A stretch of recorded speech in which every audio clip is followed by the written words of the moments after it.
Ralph Dahlman with mortgagebroker.denver.com. Today we're going to answer the question, what is APR? What does it mean? Why is it different than the note rate? APR stands for annual percentage rate. The note rate is the actual rate that you pay on your loan.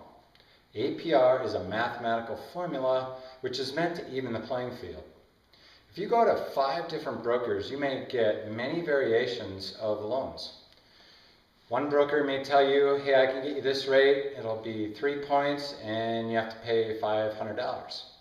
The second broker may tell you, I can get this rate, but you pay 1 point and $5,000.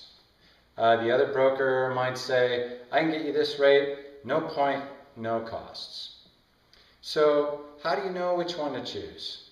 You're going to be confused to determine which is the best deal. The best deal for you may not necessarily be the lowest rate or the lowest APR. You may not have a lot of cash, as you may choose that you want to hang on to it and maybe get a slightly higher rate. What APR does, it's a way of calculating the cost of doing the transaction. The escrow fees, the costs associated with doing a loan, it adds them to the loan amount. So you are technically borrowing more than the loan amount, and when you do the math, you get a slightly higher interest rate than the loan rate. So let's say your rate is 5%, and by the time you add in the other costs, your APR might be 5.14%.